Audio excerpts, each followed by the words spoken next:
kokori ke u wha mua I he ngahi talawha ko tope o ku wha o atu pa miheni talangata e te au o whai ki tua mama o kai ata mua e whainga maari e koni ke whakahoko atu e tau polokalama ko ia tu whunga whanua alo au aia o kou heni pia mo palofesa tu e tasi si o laftani ke ma whakahoko atu e tau polokalama ko ia ki ahoni whatama pe kainga kuongo le rea tu pe whahohaan ke tiki mautau lawa ke tau kau whataha I he polokalama ko ia o e ahoni. I hene pehe ko uloto foke tata derei ai palofesa ki ken pela Australia. Tata derei ko e palofesa ki he hoan. Whatawanga pe ku derei pe ngahi mea ko pe hena. Tata te fito ki he momo ko pe mo ngahi whahoha mai mo fu la inim ka whataha. Whatawanga pe ku derei pe ngahi mea ko pe hena. Tata te fito ki he momo ko pe mo ngahi whahoha mai lainin ka whataha. Ia waloa wite tona. Tata te fito ki he momo ko pe mo ngahi whahoha mai o whawhita ia waloa wite tona. Tata te fito ki he momo ko pe mo ngahi whahoha mai ia o ke whanonga mai te. Professor Mahalo o ku ai mea o ku o tōtou eko mai me ta whaaki koe na o ku une tōtou repeat ai rea ke te cheki ange ho ta whaaki o tōtou eko mai me ta whaaki koe na o ku une tōtou repeat ai rea ke te cheki ange ho ta whaaki o tōtou eko mai me ta whaaki koe na o ku une tōtou repeat ai rea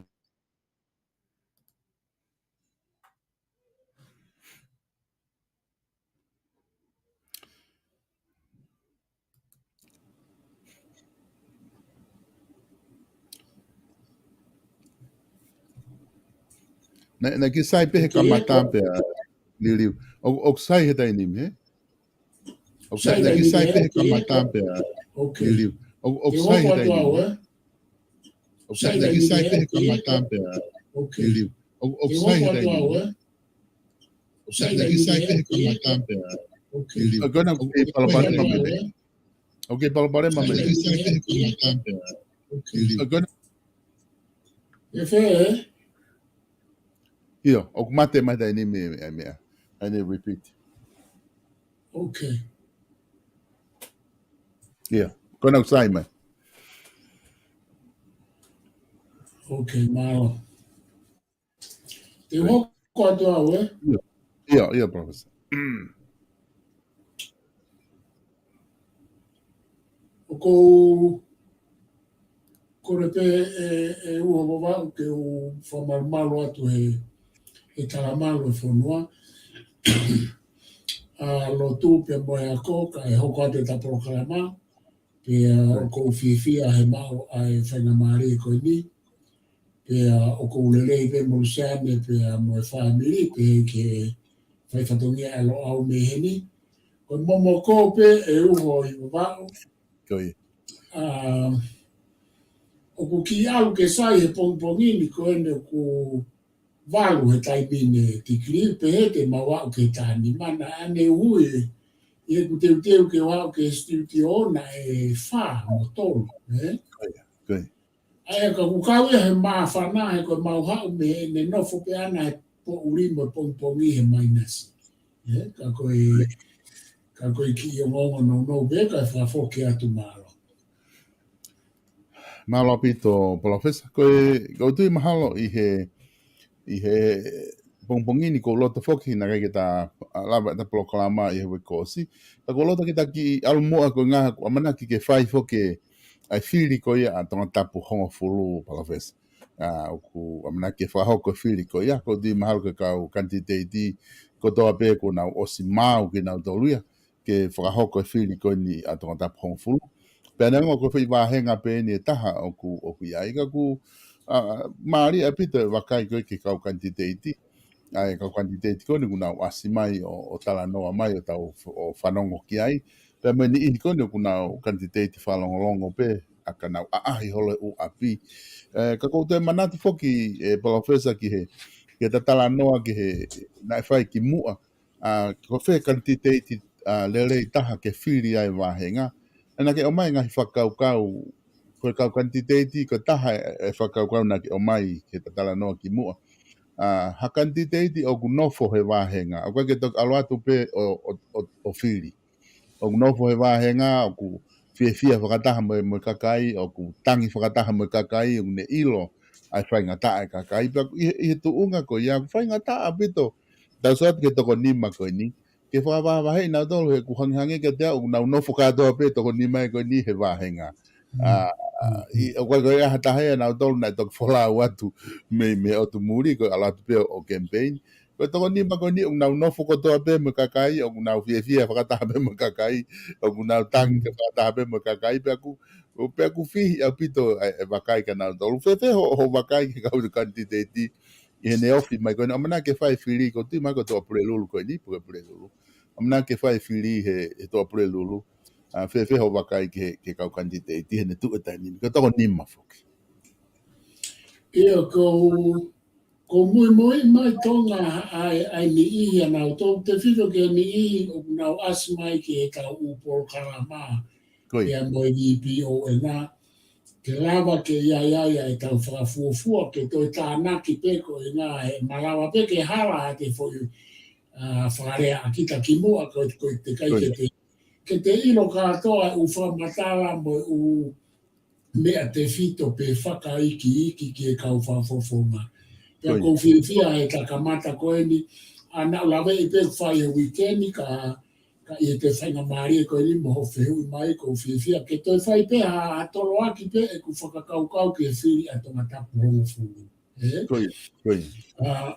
Nga e ka porokalama ki mua, nau tala atu e whoi toko wha i e ku ilo a aku ki a ki nau tolu, ko toko wha lelei au pito.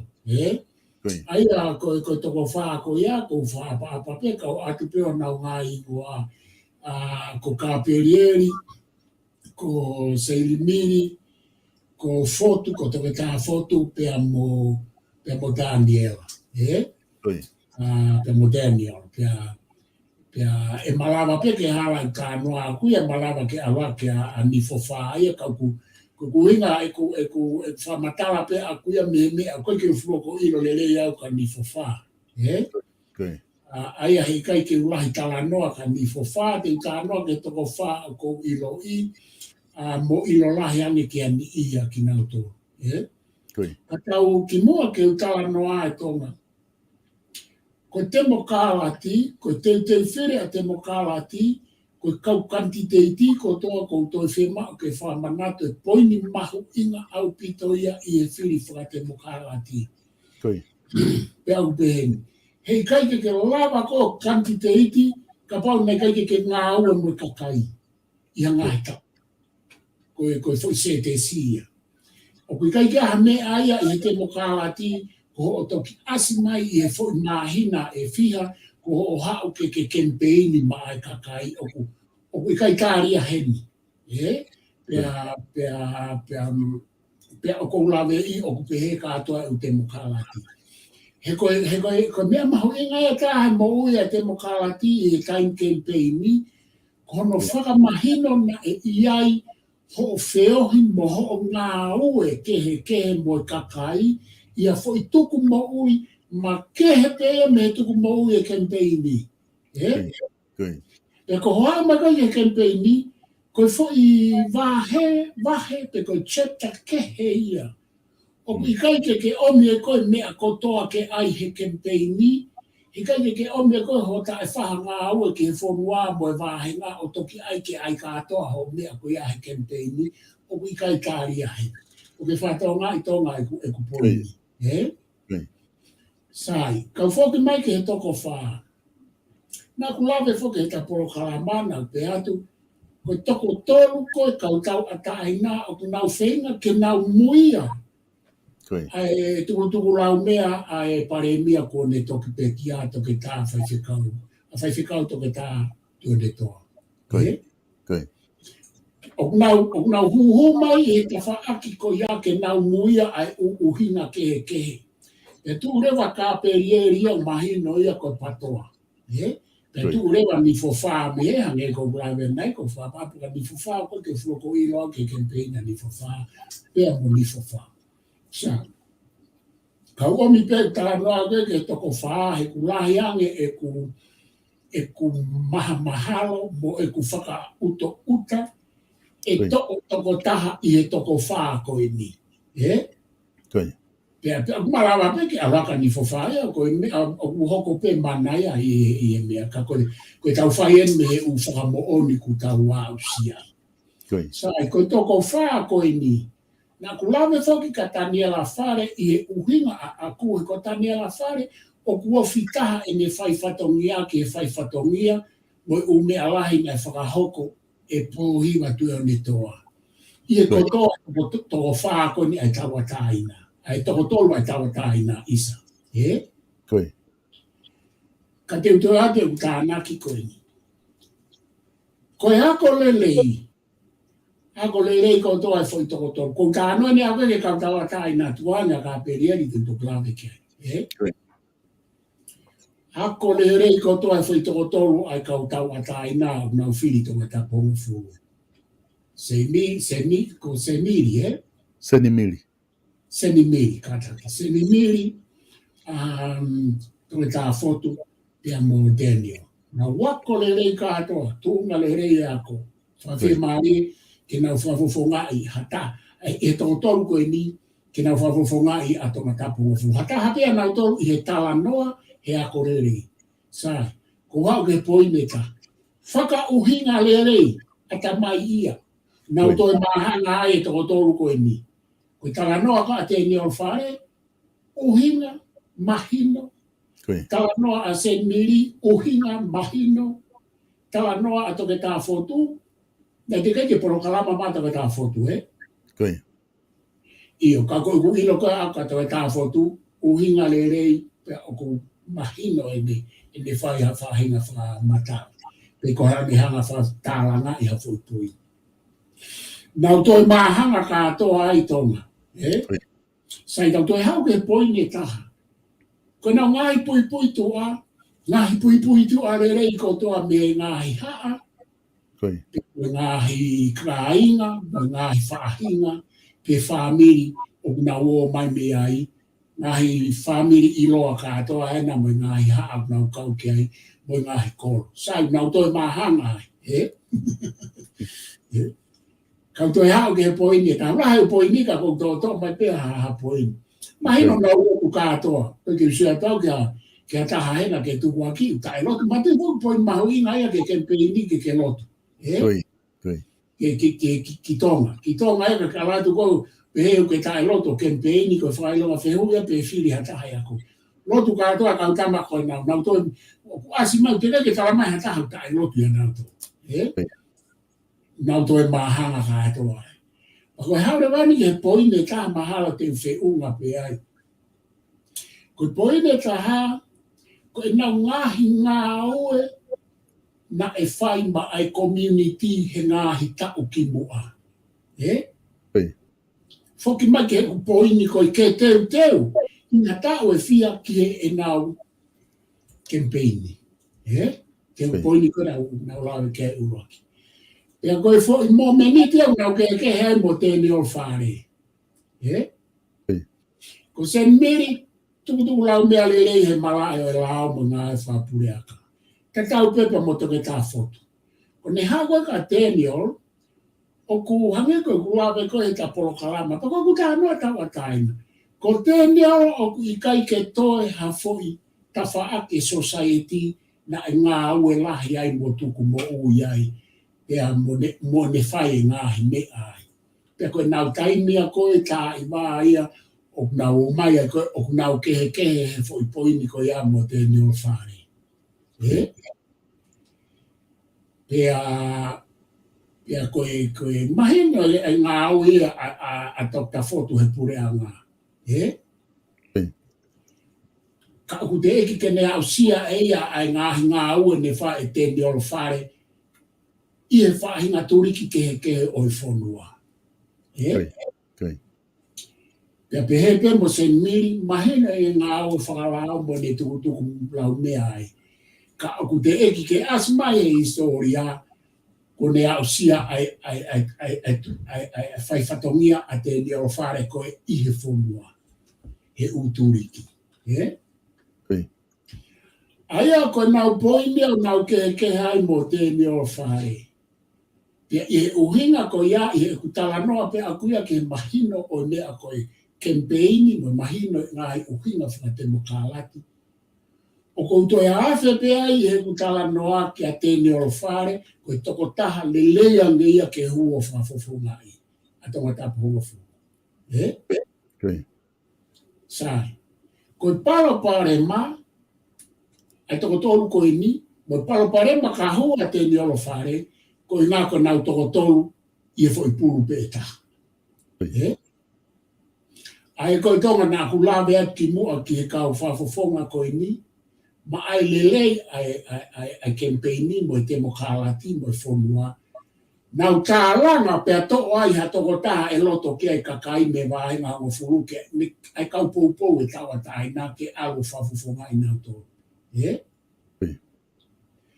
Pia koe fo i whakailonga whehu i lahia ka te au ki he toko tolu koe ni o au ka tēne o whare. He ka manumi ai kau vouti ki he tau ataina. E alu ka ato ai vouti ia ka kāperi ai. He koe uhinga he kai ke nau lava e nau tolu, ke nau wahe ai fo i pulu ai kau vouti tau ataina, ko e nau toko tolu. Te ka pau e lava te ni o whare. O hange ko i tau kawai ko i toko tahai o ko whotu atu. O ne to o loto kau tau atai nā ko toa pe ai eirewa ai possibility mo e whainga maarie ke ne hū ki whare area. Kau whoku maka ka kāperi eri. Kai ke au sia kāperi eri o mea koe nau whamatala kataki. Kai ke nau sia ia mea koe ke heke e tuku mo ui ngā au a te nero whare ke whonua. Ka ko kāperi eri me mao katoe upo ini ako le rei, uhinga whamatala le lei, ko o si tau sio i he proklama kāperi eri, tala noa le lei. Ko ngā au e ke whonua to le lei mo i mahanga peo me tongo whaa ko e nau ke kotoa e tongo whaa ko ia hao ka kāperi eri. Mo ngā ua koe, pia mo te nero whare, o ku vete aki ai tuku mo ui lahi ke whonua, i he ngāhi tūriki ke heke ange ko kurawe nai. Koe. Ka tau whok mai ka kāperi. Ka pau mo ni whai tahi ai pato ai tonga tapu hongo fulu. Oku nau tūku kotoa ko kāperi eri, pia mahina ko kāperi eri pe tai nini ko te te ataha, ke nā tuua mai me patoa. Pia toi mahina ko kau patoa kotoa pe i tonga tapu hongo fulu te nau whiria kāperi eri, pia oku lahi angerewa ai chance mo i whainga maaria ki a kāperi eri. Koe. Nā tatala noa he mea tatau ke whiria tonga tapu walu nau whiri si i tonga. Koe. Nā whakamatara atu ka ikai ke whai taha patoa, e alo e whiri ia ki te kautau ataina koe na neho na nau toho lahi. Koe. He ko mea koe hoko koe hange ko nai mawai ua whuke ai patoa. Ko mea koe hoko he mawai ua, koe alo e konga ki he, e alo e konga ki he, pea, koe toi tānaki koe kai, toi alo lewa e konga ia i patoa, ko i ngā koe nau ta whi maaria ki hongo whahai, e na mawai ua, pe koe ki nau tui nau tō ki hata e hongo whahai e nau mawai. Ano tō rea whiri, ko nā tūra ia koe mea koe koe whiri campaign. Ai na nau ana tō ka sontai o nea toko lahi na kai ke nau whi maaria ke whi mawai ua. Koe. Ka koe whiri koe ni, oku i kai ke whiara hangai a kāperi eri moa mea pehe. Pia oku iai rewa ai whainga maaria ke a kāperi eri, ke hū ki whare area. Koe. Pe hange ko kulawe anai, se ni fotu kāperi eri mo tēnio. Nau mau kātoa e upoine whaa pe whia nā kulak whalau ki mua. Pea koe whakarea koe ta hāku pehe. Hakaha pea nau tolu o sinawai a whakawhanga e tonga tapu hongo fū. Koe ngā he nau mahanga nau tolu he umi. Koe nau keke hepe, koe ngā ue lahi nei whai e tēnio whare. Pea koe tēnio whare kātoa e kautama ko ia, kautama koe nā. Whawhawhonga peia, ko ngā ue lai ke historia mo tau tai whanua. Pea ko ia e fo i pō nasi ia ki tangata ko e nā ene toi mao ai ngāhi mea ofa. I ene mahi no i le rei e mea lahi i anga whanua i e historia he koe konga ia taha ene ngā ue koe ni ki community mo ene ngā ue i e pure anga i e fo i tawha aki ko ia. Aia koe au whangatuku te tau pehe, koe alai sia i ai alai kolonga, koe whakatou katea, ai tangata ko ia, o ka pau e hū. He kui kai ke mei toi ha ngahi konga mahu ina o e whonua, he ne lava o mao, pena e oswai ni ngā ue kia. Pa koe rewa a manaki, au mo o mea ofa o ia i whare area. Ka whako ke atu tonga.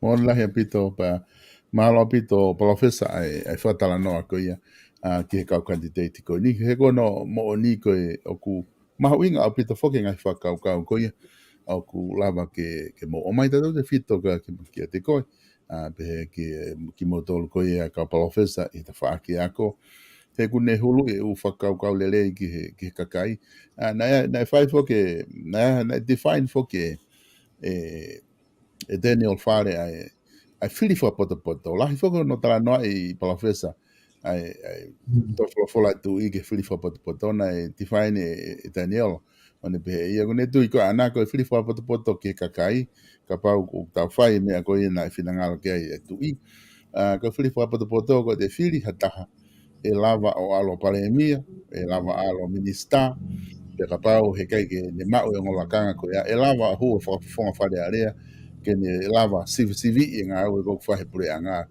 pe mga himea kok whai whare area hataha pehe o ku te whiri kaka te sia atu kita ke kau kandidate again e profesa o ku nau whihi holo pe nau tolu he umea ko ia ko taha ini ha kau kandidate le rei mo oni o ku nau campaign ma tonga tapu fulu i he ngahi whiri o ku lava ke nau whihi apito aia e toki mahino pe o la e tuku kotoa e o la ke kakai i he nau whiri pe toki mahino pe he taimi ko e uia e o la he to apre lulu a tau sia poko hai rewa ku whiri whapoto ke kakai i he wahenga ko ni profesa Ia he koe tō whorofora koe ai tu i hange koe na koe tala noa o tāna ki kia i tēne o whare pe ko lere noa ko me ngā hapwhuke lere noa koe na tā pūre atungi mi tataka motonga. Ka koe koe mea ea ke tauhanga to o mai me whaunga whiri motu a ke tānaki mai ki e tau whiri i he ahoni koe whakakaukau e whiri whapoto whakaukau ia na e tō pou mai mea tau whaahau o whanonga mai ai o au mai ke tau whaahau tu pou wha. Pea o hinga ia. Nei kai ke whaha whiri noa ia hakakai o ku kai ke nau whai ha mea pe ke nau lawa whai ha whatongia he whonua pe nei kai ke whiri maha tā kai ke whiunga ne tunga whakako ke hao whakaukau i ai potu ngā ue ko ia mo minista. Ko mea ko ui ko whiri whakapoto. He ko ngā whiri ko tō pena e whai he tui, tuku ke te pire ai hou eiki, ko ka wako pemo i ka hou eiki, ko ia na e whiri mai. Nei kai ke whiri maha hou eiki a ke minista i hau ai whonuana i kai ke ako. Poini mahu inga ai ako i tala noa e whiri whakapoto. I kai ngatai, na e whiri e kakai i e ngahi o hinga koe o kou tala noa atu ki ai. Sio koto ke kau minista na e whiri e tau whahau mo Queen Sarote. Koe ke a kakai noa ai, koe le lei taha, koe tumu ia koe o i ngahi mala e na e whiri mai ke hao minista. Ai koe na tau lawa tau tau ki ai tau pehe ku moha. Ka aku whoki ki ai e tau ngā ue he ahoni. Ko inga hera ke tau whiri maa taha noa ia. Koe te mokarati ko ai peke whiri ma pia whainga taha ke hu ki whare are. Ke huoha. O kai tuhu ai koe wha kai tuhu e whare. Tapu pia mo e pia hu whanga e whakatapu. Koe tau tā noa mahina. Ko pe fo ke Samuel Crispo hiva pe aku ke tau ka vei mai patoa ko wakai fo ki ai. Na te whahanga e tau ka vei poi ni na u kempeini to ngā ko ui ai pa ke mahu inga e ako. Pa ke mahu inga e ako e kempeini. Pana aku sile a toa wai I tonga. Lea ang mo profesa ina fotua kau e mau proklama ai ke whamama whai ke ua whamawhola e fo I mauhara ko ia o ke mahu inga e ako e whiwhare area. Okay. O ku mahu inga ke mau ai u nau katoa o ka wai ako, ka wai whakapoto, ka wai lotu, ka wai ha, moi ha, tau ke inga au e moi ha. O ku mahu inga katoa. O kai ke tala mai ko mahu inga ai ko tangata pe o whae to tonu mo oni. Tu ko apite fo I mamakaimia ko ia. Ko me ena tau ka vei Samuel Crispo hiva. Kau moia, ko kutari ia. Kau moia, kau e toko taha ko ia. Ka pau ke alu. O whakahoko umea koe a whakatatau ke lao. He koe ke atahai e whai totonu ata pe aloa. Ka urewa whai hai ke lao pe koe ngahi molari. Kai whakahoke atu tonga. Koe, oku maari e pito professor. Oku, o wai pe ki toko ni mahenu ko mai he ni koe ni. Lawa pe ke o atu ko hinga koe ka koe ni kuke o si naki o mai whakaukau e ke repi. Ka koe na ko tui mahalo kuke o stari mai koe ai whakaukau ko ia. Ana ne pe mai o kulahe poto ka kekia ha. Si e fie maa hataha kwhai totonu. Ka koe na ke ki whakatala noa mai he ke lawa ia ke whai totonu hataha. Ka pahe ke hai ke he lao. Koe lao kune lawa o mai hui whai totonu ko ia.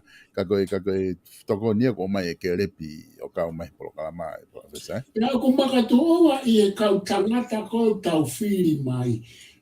Ote e whakakaukau ko ni. So ke tau kau tanga toke tā koe na he whare area. O kuiai e nau makehe au pito, e nau tolu, e nau umea, nau whai. Aia te tau pehe, tau tolu, o mau taimi e nau poto, o kai ke nau whai totonu. Ko kau tama katoa koe na, toke tā whasi, wila mo e langi, toke tā aisake, ko whakatata pia koe, toke tā niela fusimahala. Koe whahinga nau ia koe, ko tā noa kai. O kui kai whea mau hatama whai totonu a tā peka kai ke lawa whakaukau. O kui kai ke whea mau hatama whakaukau a tā peka kai ke lawa whai totonu. O kui kai whea mau hatama lotu a tā peka kai ke lawa mau e umea koe. Ko tala noa a tau tolu mo tā noa mihelo au ke whiri whare area, ko e tau whakasio e tangata mo e whewhine, o kune lava ke ne mei mao e ngahi nau lelei o mo ui ke alu mo ia ki loto. Tuku au pito e ai e whainga whakakau hala ko ia koe ai ke tau kumpe tama whaitotonu. Ko hai whaitotonu. O ku tari mei whehu I ko ia. E koe kau whaitotonu ne whia nei hu ki whare area mo e nau whai hala ai. Ko tari e uho wawao a endia o ko tau kawea te hau. Koe tau where, tangata, mo e whewhine, o ku potu tatau, mo alai sia, mo alai kolonga, koe whakaukau, koe ka whakaukau ia, koe mea whakatonga ia. Na e whiri ha tangata ke taki, I he mea whakatonga, I he haa, I he kāinga, I he whahinga, na e whiri toko taha, o ku alai sia, alai kolonga, koe tau ure ai, o ku tā kiriku, tā kifanga, o ku whakatou katea, o ku he mamu matau, o ku ikai ke hema ata pepe, o ku ikai ke alaisia ata pepe, o ku whakatou, ko e tau poto, mo e tau ilo, mo e tau mo ui whakatonga, na e whakatou ai o mo tawhaaki. Na ikai ke te alu pe o tawhaake ta, pe te nofo ai, pe te tawhaake ta. Te alu ki e alaisia, ka pau ko mea ko ia e hoa ia mo alaisia. Te alo kolonga e te whai whatongia, ka pau ka mea koe aku tāria he kāi ngā mohe a ke tau awhi ki he kolonga. Nea kai ke te alaisia peke he te mate, koe tau mea whatonga aia. Koe. Toki mai whoke whai ngā mea e kai mini, piki he, pia ke piki ai pe ai ke mate, pa ke kāta ki kōni ai pe ai. Piki he patoa, piki ai peke he mate. Piki he tū, piki ai peke he mate. I kai koe ka mea whakatonga e. Koe. Ka kuke aroa tu koe whakaukau le rei ai tu mo nau ngā au le rei fia paketari. Ka aroa tu koe whakaukau le rei ai patoa mo nau ngā au le rei fia paketari. Koe tau me ai, koe tau kere vi ana pehe tau mea. E? Pe aku tau, sene ke kakai koe nā. Oku pehe foke. Oku nau hau he. Ko ka no pe ke tau kauto ke tai whanarea. I he fo i mea te nau mare e o hau he. I he uhinga ko e me uhinga lelei ki he whonua mo nau ngahi tā ki tā mahinga. E? O koe ki nā tore a mate pehe fo i ta whaaki koe. O ta tau pepe kuhara pe tonu kai mate pe ai. Koe fo i mauhara ia nei hau ia i teke whate mohalaki mai a hau ni. Ka kou tānak whakaukau au ke o mea ko ia ke tau toe whawha ata ange e tau whakaukau no e tau sio ke o mea koe ni. He kui kai koe o mea ko tō pene mai me te mohalati koe o mea ia koe o le rei momo ni tahai mamani. Io, kiha ni ihi. Not all. To some, and there are some are not. O kupehe ai anga e tau mea. Ko mea ko tō pene o mai whakalaka, whakafofa, but some,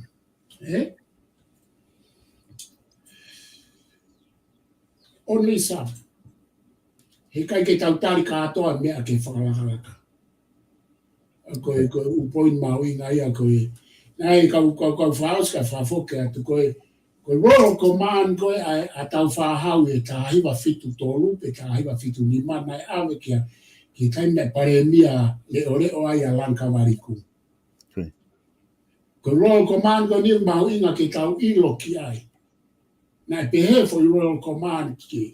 O tonga ha ere e pipere ake tu I whare wā ki muri, ore mia reo alangi a huakawa meiriku, a toke tā. O ate tu e foi Royal Command, pa koe Royal Command ni koe tu, ko command, koe tu uni whakatui kua pau ke whai. E? Ko tu koe fitu tolu pe koe fitu lima. Pa ko hono whareani foi poine tolu. Lankawariku, ulo aki, ke kamata tala noa ke whai li whakapolitikare. Ua, ko liriu ke whiunga pe moi umea ai whonua, moi ko ni stūtoni. Pea koe tolu, o e whaharingi toto. E? A toki hagale kau tā mai a puke e whakaukau, o nau ai e nau tō, nau hao, nau tō e mui mai e taha. E? Whaira tō le whea teke ke iriu whapolitikare, e nau ai noa ia e nau tōka ke nau whiriwhiri ke umea koe o kuhoa patonu mo oni mo e whonua mo e tau whaua. E nau whatupe na tō mo e whututu lai pia mo e mate e toko walu te kai ke I honau toto. E? Aia koe fo I whakaukau ia koe pehe koe liriu na hao me kakai. Mo ni pe na hao me kakai, ka koe fo I Royal Command e ola ke hao ia ki mo ai pa toki hoko ka atoa umea. E? Ka koe ku poini mauinga e fo I poini tolu e Royal Command ai tui, ko no whai hamea ke hoa mo ki tau tolu. E? E tonga, kone I kaiwa ke tau whai hamea ke hoa mo ki tau tolu, o ku I kairewa ke tau ataina. O ku hange ea no pura I whakakolonia ho tau ata mai he koe pura e kolonia, neke ke nau te mana tolo whiri. Nau mai pe o lomi ho ata mai, o whafunga maki ai, ka nau wharere nau tole mea koto. Ko ke kau whee mau, I he tau hao koe ni ke whai mai mea whakakolonia ko ai ka atoa mai pe o mea ke tau ai, ke tau funga maki ai. I kai, whiri o mea lelei, whiri koura, o mai ki tonga. Nā koe siri wāmua prawns. Whiri mo tau koura whakamari imo. E?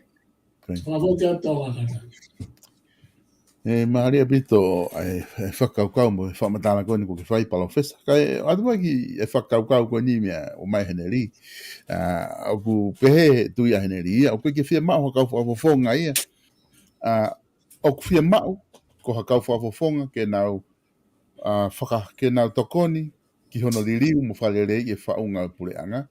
Koe poto mo experience o ku ikai koe whia mau lahi taha ia he whiri koe ni. Heka ikai e kei pure whakaawao mo whakapone pia mo e corruption. Aia ka whamalo ka neri ke me whewi. Aia ko haa koe ne ui ngā koe ke te maa poto mo tau ke i ngā ue, koe?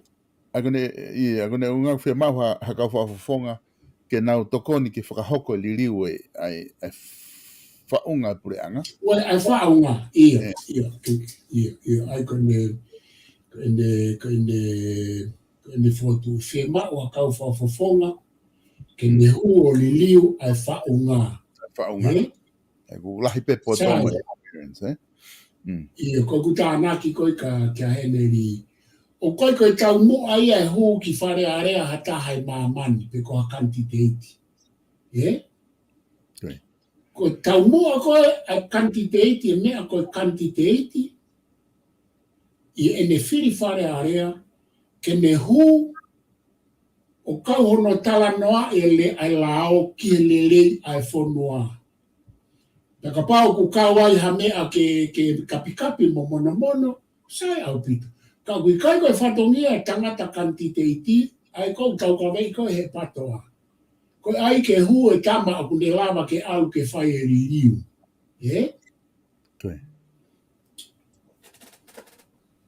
Koe kanti te iti, ko hono definition. Koe tama aku campaign ke whiri he kakai, ke au o whao e ulao mo whakakaukau i ai anga ai wharere o e whonua. Pea toki kai au ki ai e ne whokotu ua lao whaanganga ki e kapi, ki e mono, ki e liliu. Ko inga whaka a heneri uinga lelei, ko ne uinga ke pehe, ke tuku e whaihara mo e whakapone mo e hafua. Heneri, ko konga ia mo ui e tangata o ku whaihara pe ia ha whaahinga political party, ha whaahinga taki, ha whaahinga minister, ha whaahinga paremia, he i kai pe ke tau maa e tau tōria ha whaitotonu, me he pongpongi, o i kamata i tau na e hua i o au kende osi. Ko uhinga wau tau pe he ai, tau pe hate lo au tuku e tā noa whaitotonu, he ko hinga i reality, i he mo ni mea mo ui o kui kai ke hoko.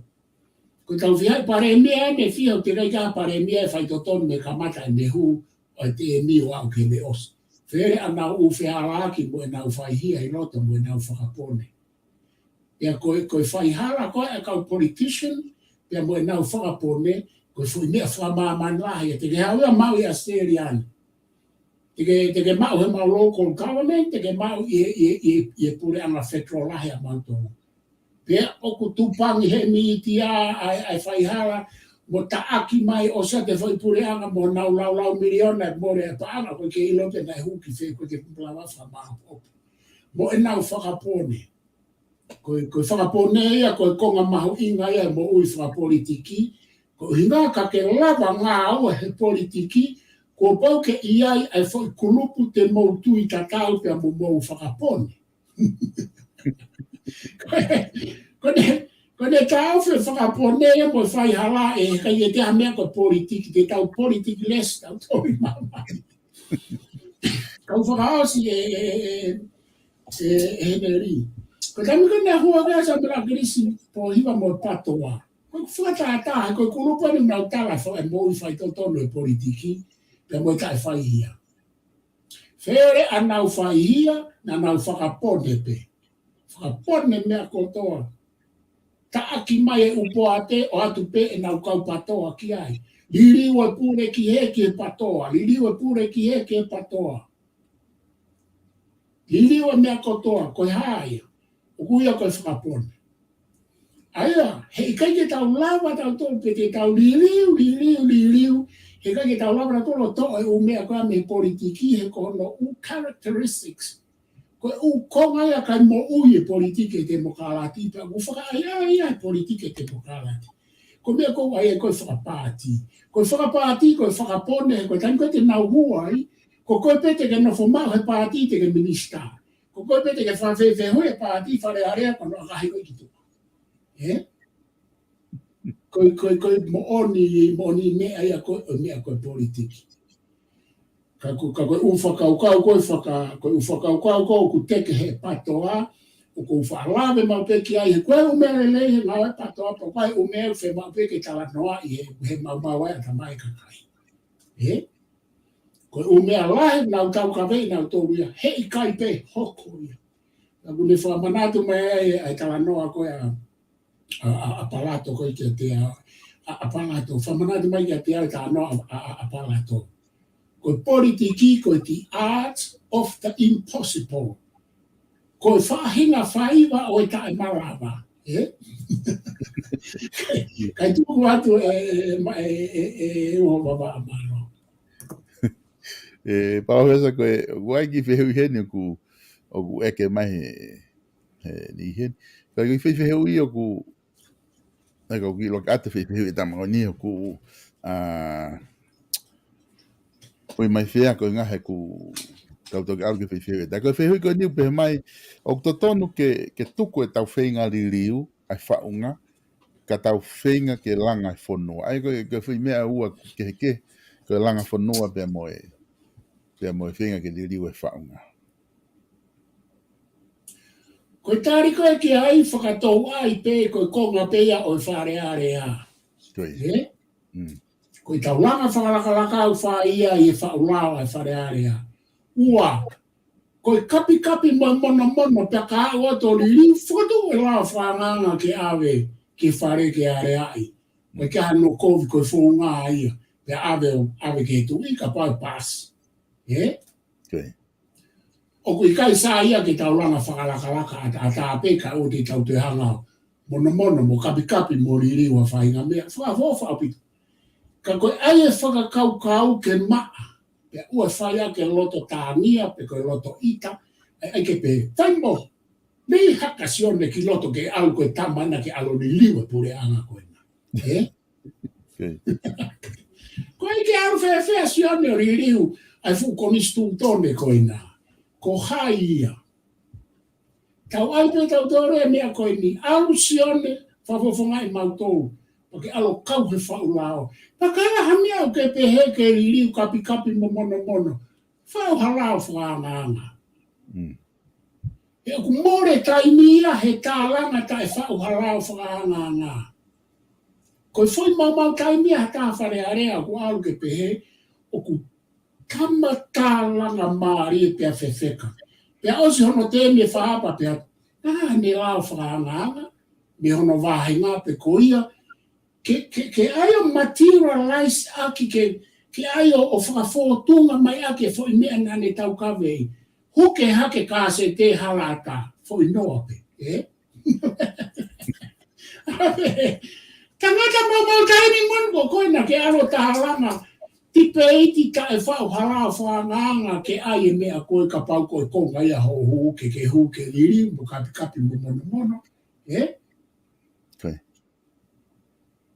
Koe ngana mea wai mate ni. Hopo. Whakahua te whakatu pe ai hopo i pia. Whakahua te whakatu pe ai moe lao whaanganga. Ko osi ako mate mia ko osi kai mea tālanga ata e whai ha mea ko pau ke te whai ke whakailo whakatu wato e mea pe koe lao whaanganga. Ko uhinga kai ha. Kai lava mea ko uhinga ke whai liri ua ke kai mea la mai ke ua i hole lao pia whai ato mokoi e de awhio ia ka koe mea ko fuwa lahi au pito whai hasio ki ai. Ka ko pau pe ke whanonga whakataha ai ka o kapi mono pia ka iriu e whaunga pia moelanga whakalaka.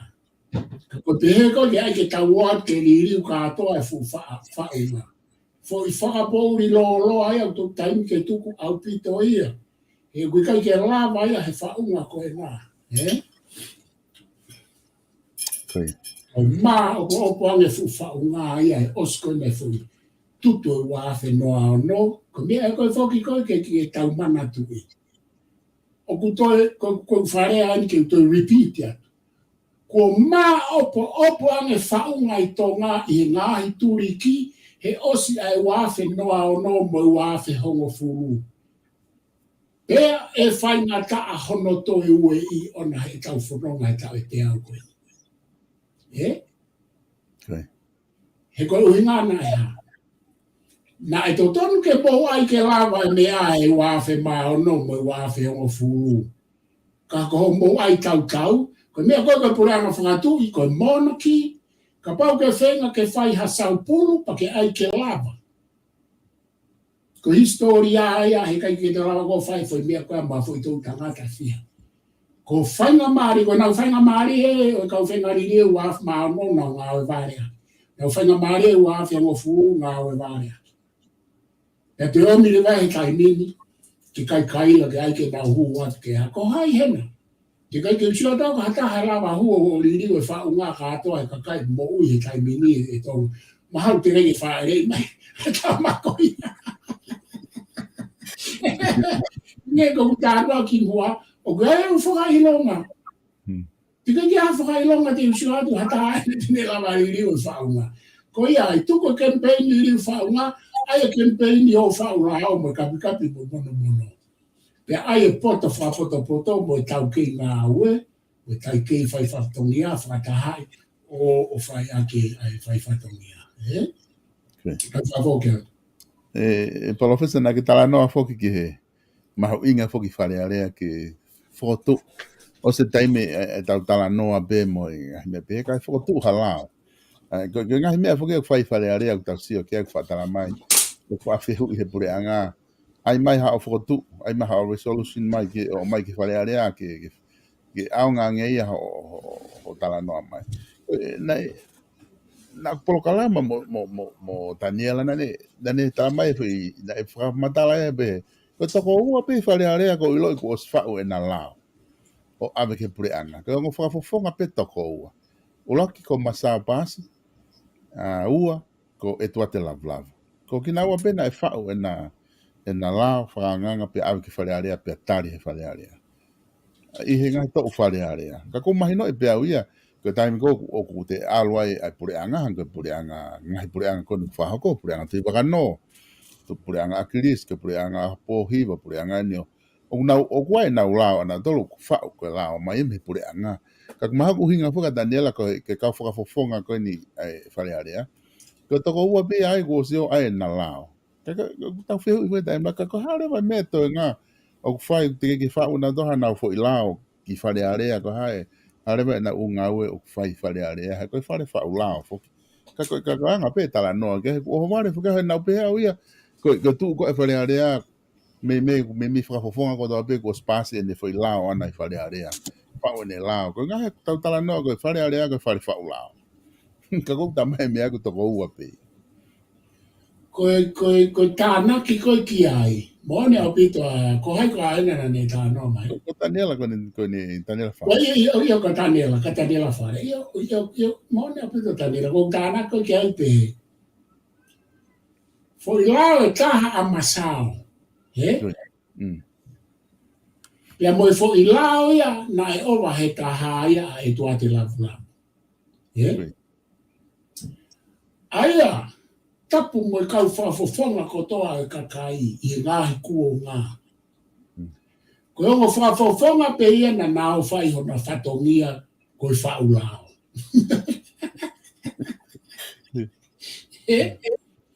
Ko toanga kai kau whafofonga ko na ope na tolo nofo fo I mea pe he ko I whakafofonga. Ma tui ko I whatongia whika ua ia o I whakafofonga ko I whakafofonga I hono wahe ngā kaui kai ko mea whika ua ki ia. Ko mea whika ua ki anai ko ne hu I hono whiri I hono wahe ngā ke alo whaulao. Whaulao ko I fo I first priority.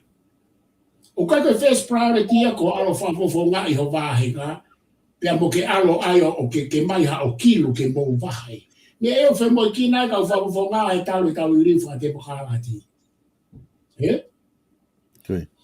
ke na ona do ria o fai ha fa ula ai ko tau me ka nu tau kore ki to mata pu ngo fu ko hai e hu ai ka pau ko tani la fare i ko firia aku feinga ke fa o ha fu la ha na i fo i lao whakaanga i e paha taimi te ke i ai ke aunga ke mahino o ke alo whai ho whatongia whakarearea koe whaula. O kui kai ko ho alu pe ke wharearea o tāranga i lao tai whauha lao. Pea koe ko ho alu pe ke wharearea ke whaula mai pe ta whaakia e pure anga me kapneti ka ke tai whaula koe. Aia koe foi me kanto ton ke tau toi te ke ia tu he lo au me tau viti o e na o whamai i e kau kandidati o hoko at koe ni ke mo o takitaha ha fo i lao. He koe me ato ngau pe. O koe awhia ho me tu ia koe fu lao pe e pure anga. E malawa ke tari e tau u whakakau ka whaulao ka atoa o se te me whaau takitaha kau whafofonga e toko taha whitu e fo i lao whaanganga. E whae atu pepe a fo e tu i pe whamon mai tu i. Ke fo e tu i he fo i lao e wha he te me whaua te pure anga.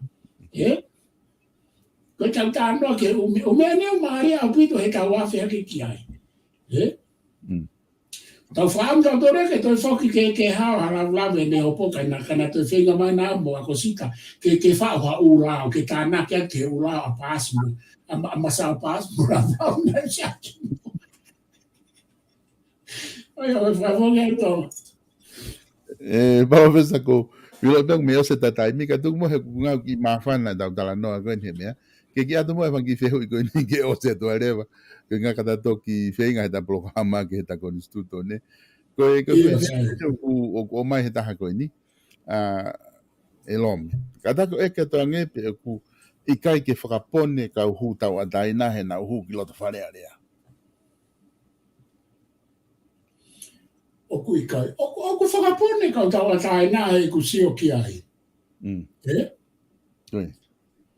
koe o ku ai whake fo i rea aia na e aia e patoa i e teke mai koe whakatemokarati koe mea kovi e whakapone. Ko karatu e au ki e whonua he ahoni. Koe konga ia e politiki whakatemokarati ko pau ke whakapone. Kai mo ui e temokarati. Nari. Pea koe au whakapone ki loto.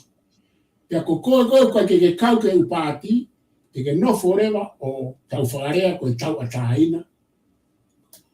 Pea ku fie mau koe kau tau ataina o nau whakapone nau tolu i ngahi uhinga koe ni. Nau na tolu whakawhepaki, whakaluku fua ha mea whotu rama e pati, pe koe pati o kupure. Pea koe taime ni o ku whiri tau ataina ia he ua whahai walahi. Pea kai ke nau loto taha ke nau whakapone, ka nau mawae ua, pone ua. Aloi ki hema, aloi ki mata. Ka koe mea koe ni o ku hane ko Australia ni. Koe tālanga lahi e kai mini, o ku pehe, koe mau federal government, koe pure anga lahi, pure i peia e toko tolu whewhine, i e kau minister. Aia koe whakaponen, koe talanoat ke, o kunau whakapone pena topa, kunau tolo, kunau outspoken, kunau very vocal, pea kunau whakailifia nau tolo he tu a federal, kunau tuuni holpa nau hanga. Nai whewhine ia, wharearea tāna e commit suicide heni pea whaia kono whatotolo ilo koe ngā ue e toko tolu koe koe ki whaitahi ua e toko tolu koe nau whakapone. Pea koe mau federal government koe he ahoni o mei dominatia e he kakai whewhine, mau kaunisa whewhine, nau toi pure e nau tomo e paremia. Pea ku toi toko lahi mai kau kei ai. Ai koe mo movement ia koe feminism, pea mo kei movement, o ku maro whakapone. Haa kau kei, ko ka anoa e pengi whakapone. Haa kau kei o nau whakapone na toi lo. hau e kau teke whaka feminism, o nau tui whapone nā tui loto pia nau tō lai, pia koe mau kau minista au tō lai ka kai whiwhine, pia ko nau tō ria pa koe hina whai whakato tōro koe ni, e ku pehe koe whiwhine koe na commit suicide pe na tāmate ia, koe tuponga e ne whainga tā ia ko inga koe toko tōru koe nau pure i pe nau tōre pātia ko nau tōru nau outspoken, very vocal, very powerful. Yeah? Pa koe kupo ini ia, o koe kai uhinga demokarati koe whanua malu i ngai konga lalai demokarati ke tau pehe ai, ke tau pehe ai ko he vani toko au pito ia, toko au pito ia kei monu ia lahi o nea e tonga, neongo e kei tuai e tau whalalaka. Koe nere koe a COVID no sina mo Australia, pasi mai u ngao ia, mu whakakaukau mai ki hena. Ko feminism mo gay movement o kamata ke nahanga dominate me pasi mai u lao ia mo fua ke tamate i ho pe i manawa va mahina ta mahina hiwa pe ku marawa ke hanga liliu e tamasi ko ta hine ko tamasi ka ha pe tama ka pe ia ke ne inu mo hu ha me afa to ke ta ria he lao. Ko ngahi mau whakaatamai au hoko i ngai whanua demokarati, ko uhinga ko pehe ke pure human rights, pe pure democratic principles, he mea kotoa pe. Ko uhinga democratic principles mo human rights, ko pure ai kautaha. Lama peke i kamasi i he kaimini he rao, ke alu pe a li me he whewhine ke tangata huho e toke tā, whai peke hono loto as an individual person without the consent of the parents. Tau manoera, toi tau nofo e ufonuani, kau kuto e ai u paro pare ma whakaririfu o hoko e ufonuani, o toton ki tau a peke ai. Ka ko wawhi alo peke ngahi i siu koe au mahu inga, aua te tau mui mo teke koe, demokarati koe, ia koe le rei ka ha. O to mai u konga ko ia whakahu he tau ko nistu tō ne, o hange koe whorofora tau whaahau whakatatau kia ki tau tō.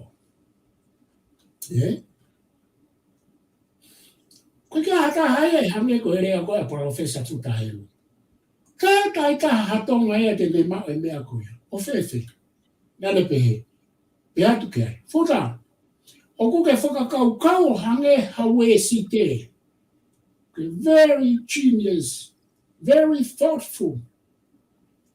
Koe komendia kau taula he whakatotolo i Franse.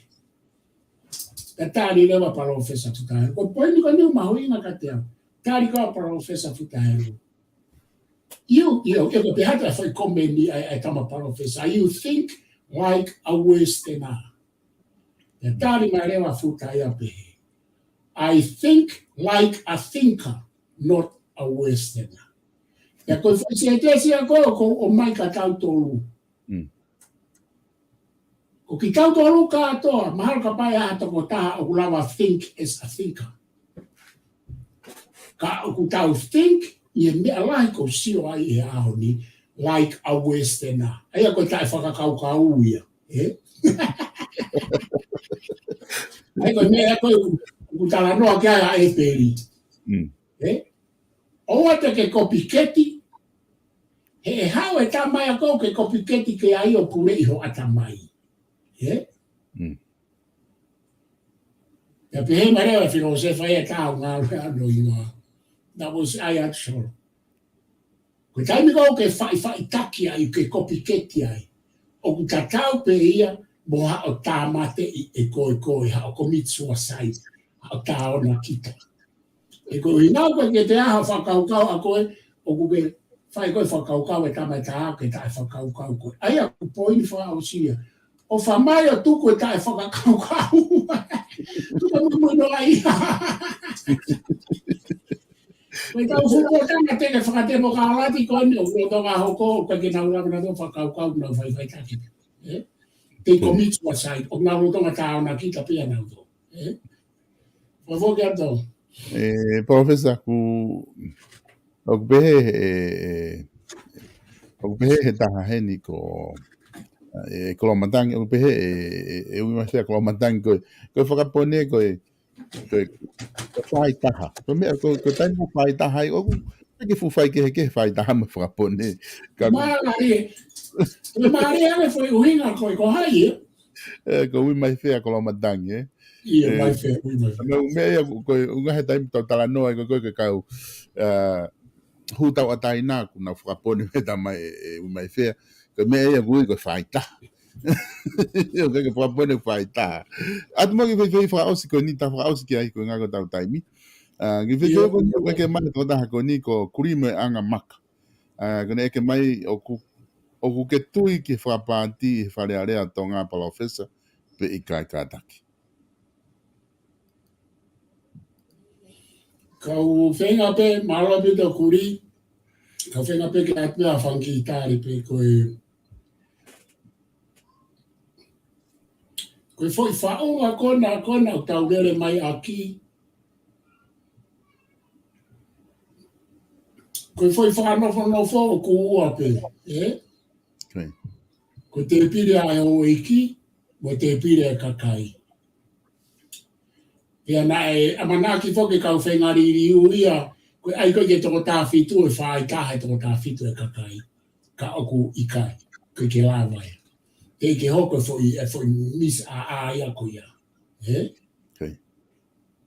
Pea koe whaongaia o ku ua pe. Sai. Tau tala noa koe ke wahe o whare area, I whare area whakate mukarati u whakapati. Koe matau koe I tonga, koe te pire ia ai hou eiki.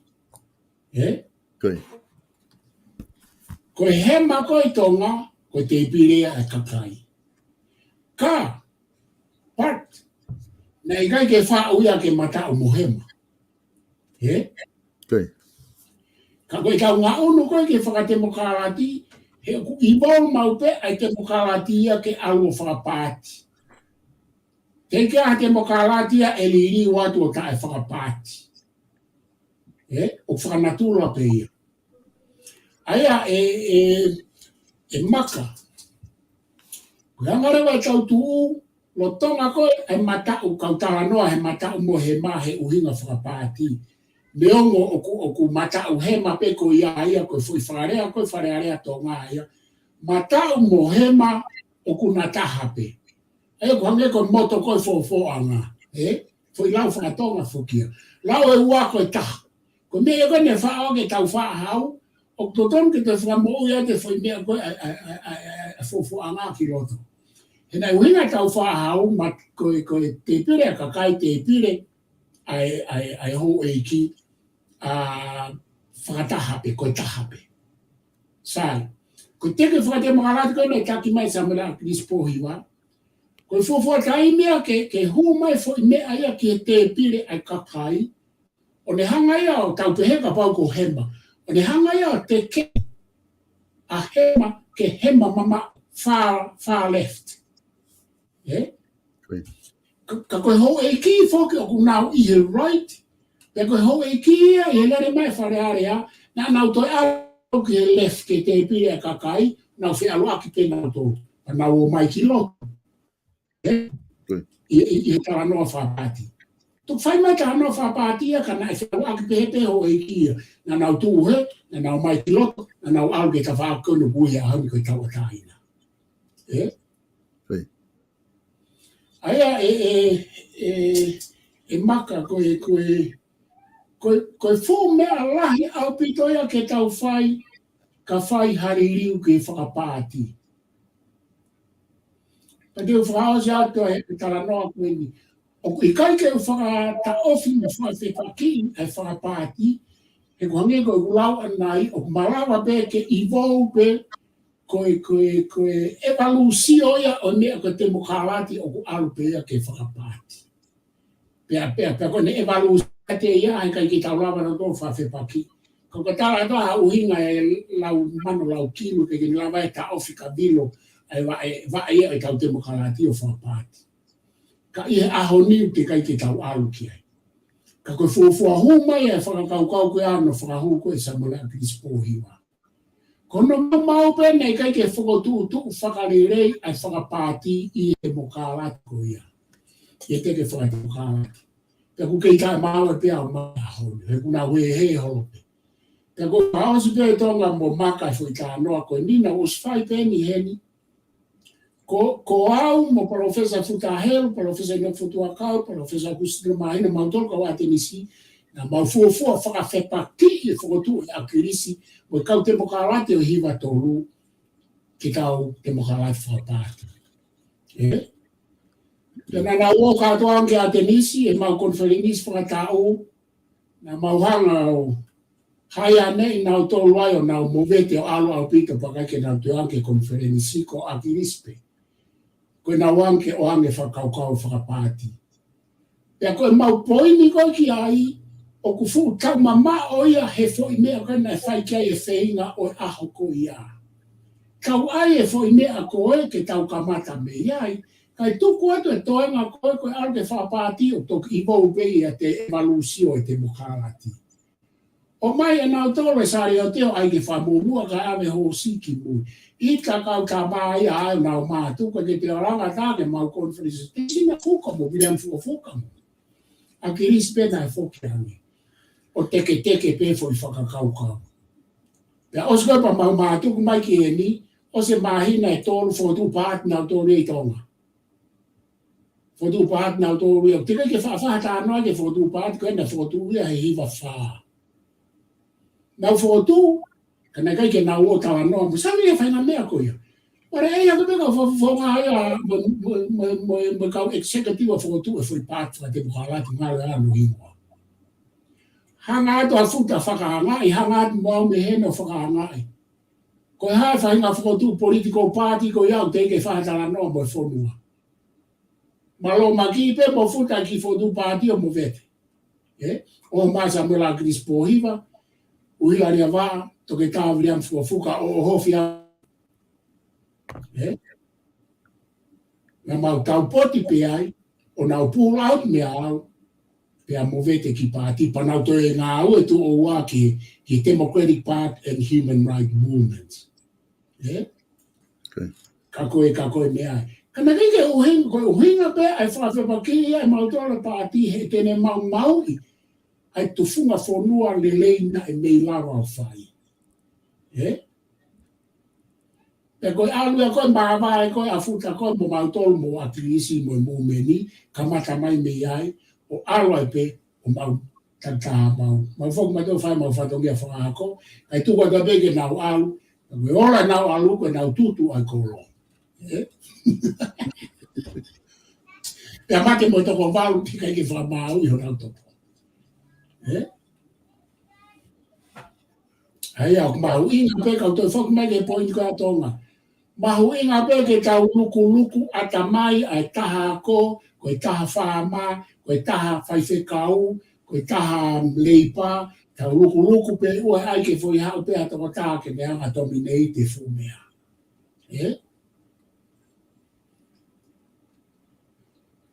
Ka tui whawhokea? Mahalo pito professor, pe ko tui mahalo koe ko mo pe ko nga koe ka kai ko ni mo o fehui ko o speda taimi pe ko tale lere ta proclama mo no tari nga fehui ko ni watu pe tau tui pe te mo fe mari ka to pe kai ko nga ko o sia tau taimi te tau to hoko atu he proclama he ke ka upo fa malo la he tu professor ka pa u te ame o ke loto ke fa oske ka ta toki mawa ya oni e tu ko te fa mari ka ko Maroa bitu tolu, ko wha maroa te ngai whehui. Ia koe ngai whehui koe nau toe, ane koe tala noa tonga, lama peo to kuhu mai ka au, koe ngā ku. Whai pa te mate tari whehu. Oku ke iai mea, oku iwi a oku, ka koe ngā koe me porokala mai a tonga kuhu mai. Ia ko ngo ia uia. Ko tok whai porokala mani, ko ngo i ko ho. Ho mana wa koe ko ho na ulere ko ho be tali fe ka ko fia au pito au ia mo to lava mai te ui ka au o ko te fe ui o ko fia au pito au ia he ko po ini en ka fa au si aki o kai ha au ngai e ku ha o tala no a to ko ta tu ka mo fo ini a mai pe o mamata o kai ko fare no tu ni ke malanga pe ka o te rea mahata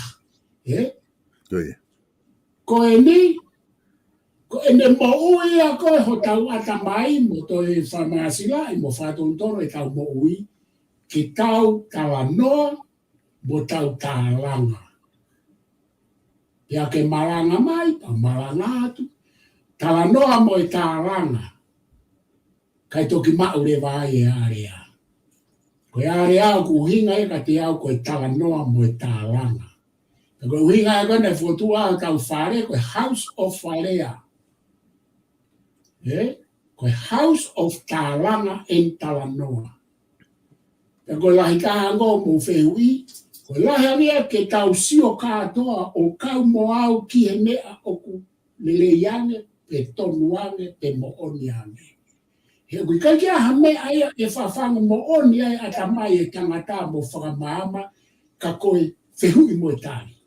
Koe Talanga mo e Talanoa. O kui kai koe malanga. Ko malanga ai ko ko hapo le ria to ta hatu pe ho e ta os malo bito fa fe kai o wa pe ta tu kuai o ku ya ko malanga ko mi ko nei to ai e lo tu e fo iria ta to lu le mo to ko malanga o ai ki fa le lo tu e ko hapo ta ta malanga ko ki to ngo fu ke ta uria ko e ni ko ha ku malanga ai o fa mai ko i ta langa mo i ta no ko i ta fo la lo e fa ka ta uria ya ko mo tamak whakaukau, whehui, whakahanga.